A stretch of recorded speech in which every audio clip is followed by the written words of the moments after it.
As we say during banner season for ZZZ, Yidhari is just around the corner, and that means we need to know if she's worth your monochromes. And I gotta say, honestly, she is a fun character. We got to try her out a little bit during the story of 2.3, and yeah, she's a lot of fun. And I actually really enjoy her kit because it's very simplistic and reminds me of other characters from other games, namely like Hu Tao from Genshin Impact, and of course Donjin from Wuthering Waves. So I'm very excited for Yidhari, but we need to know, is she worth your pulls? Now, of course, if you like the content, make sure you hit that like and subscribe button down below. Hit that notification bell to be notified of when the next ZZZ video comes out. And of course, leave a comment about what you think about Yidhari. Don't forget to also check out my sponsor, GamerSupps. Use code TYSTRA for 10% off of your purchase. Guys, I'm telling you right now, GamerSupps is amazing. I love the cups that they do. This cup right here was the Silvervale Pixel Cup, and it's amazing. It's metal, you know, all that good stuff. So definitely get yourselves some GamerSupps. There's a lot of good stuff up right now.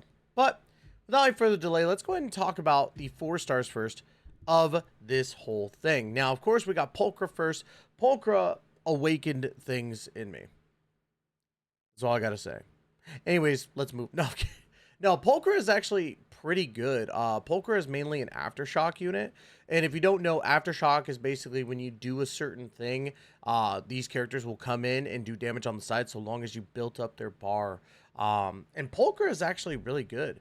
I think that Pulchra deserves a lot more praise than what she gets. And I'm not the only one that thinks that. We're going to take a look at Pridewind. Now, of course, I'm not saying that Pridewind is the end-all be-all, but I am saying that Pridewind tends to get stuff right, in my personal opinion, when it comes to ZZZ. And seeing Pulchra right there at tier 1 is actually not a bad choice. To me, it boils down to one thing. How much damage and how much stun is she going to be able to do? And that's mainly what they focus on, is her aftershock damage and her stun. And she does very, very well with the build-up. So to me, I feel like Pulchra is just one of those A-rank units that proves that literally A-ranks can be just as good as S ranks. Looking at you, Queen Yi. Now, of course, people will argue, but Ty, what about, you know, Trigger being better, or Jufufu being better, or Lighter being better? And yes, you're absolutely right. Like, S ranks should be better than A ranks, but the fact that there is an A rank that can keep up and hold a position alongside other S ranks, I think deserves to be praised a little bit. So, definitely pull Pulchra. Definitely build her. I think that she's definitely worth it, especially when you're putting her on certain teams. Now, Pan Yin Hu is the other A-rank character that's going to be on this banner. And Pan Yin Hu, I don't have as much experience with because I don't really use him that often. I know that he's used in like Rupture teams a little bit. But honestly, like outside of that, I don't really like touch him, to be quite honest with you. Because like I said, he works well with Rupture characters. He's a defensive character, but let's take a look at his Iron Stomach ability. When Pan Yin Hu hits an enemy with special attack Touch of Death, the enemy suffers a depleted ki, or is that ki? Chi, maybe? Chi effect. Chi effect. Increases all damage against the target by 20%. Each hit of special attack Touch of Doom inflicts a 10-second depleted chi effect. That gets me every fucking time, man. The effect can't stack, but repeated hits on the enemy, same enemy will extend the duration. So you get a 20% damage boost if you're using a Rupture character, which Yidhari is. And not only that, but we have other Rupture characters such as obviously Yishuan, and then we got Minato. Obviously, Minato's good. Minato's fun. By the way, I just want to say, I'm glad that I wasn't the only one that thought Minato was actually in a decent spot for the tier list. Good job, Pridewind, for proving me right. But yeah, so we got a couple of things. Like, obviously, Rupture's still a newer thing, so it's a little bit tougher to give Pan Yin Hu more stuff. But I do agree with this placement here. Especially with the things I've seen him be able to do. Pan Yin Hu definitely deserves a little bit more love. And honestly, what's really cool about this banner, because I'm going to be summoning for Yidhari, I need more Pan Yin Hus, I need more Pulchras. So that's like perfect for me, right? So yeah, big thumbs up to both Pulchra and Pan Yin Hu. I think that's great A ranks. Now let's go ahead and talk about another S rank known as Jufufu. Now, Jafufu is an adorable little character that can stun. And she stuns pretty well. And her like, I want to point this out. She fluctuates on tiers a lot. And the reason being is because, again, she's got the aftershock and stun, which is great, you know, same as Pulchra, but even better, right? She does amazing work. But I see her fluctuate a lot depending on characters that are coming out. And she's going to be a perfect character for Yidhari. I have this pulled up just as a thing, and we'll talk about a little bit more, or we'll talk about her a little bit more here in a bit.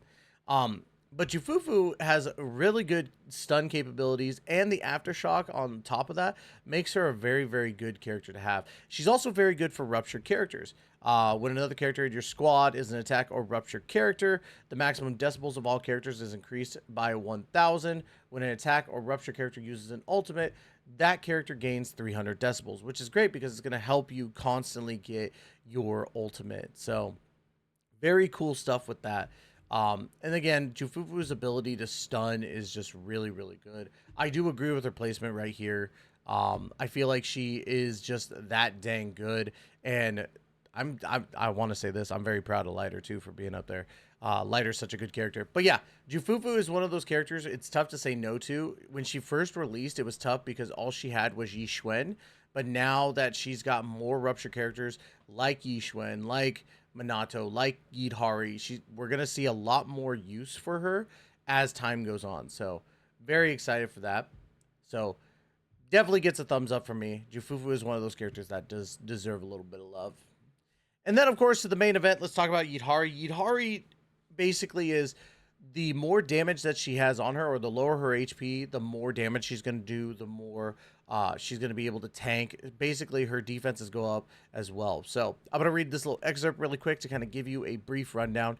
Yidhari is an Ice and Rupture agent. The lower her HP percentage, the more damage her skills deal, and the less damage she takes. When Yidhari's HP drops below 40%, this buff reaches its maximum effect, increasing attack damage up to 80% and reducing incoming damage by 25%. While in the background, if her HP falls below 30, she gradually restores HP. Yidhari generates fewer decibels than normal means, but when the squad's HP decreases, she gains decibels at a set ratio. This is actually kind of good in essence because of the fact that you're going to need those reserve decibels from Jufufu, right? Because Jufufu is going to increase your decibels by 1,000. So being able to go up to 4,000 decibels is actually a good thing for Yidhari because of the fact that you're going to need that extra 1,000 going in once you've used your ultimate, right?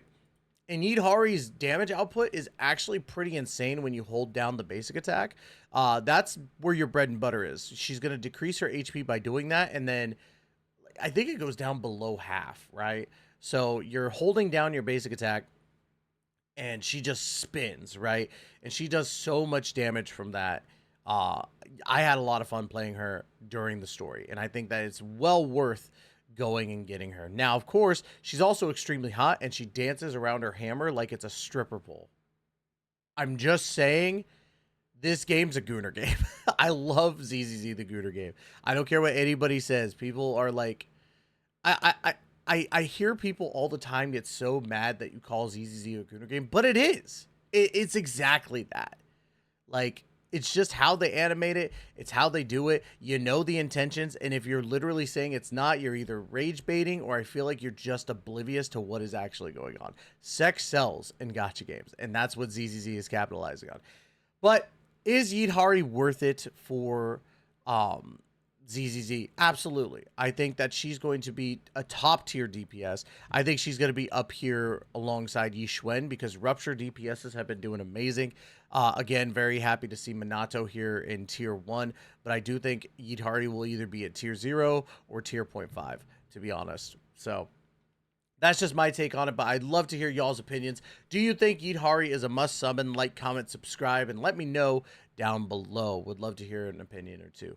But anyways, y'all, that's going to be it. Love you guys to death. And as always, we will catch you in that next video. Please take care and be safe.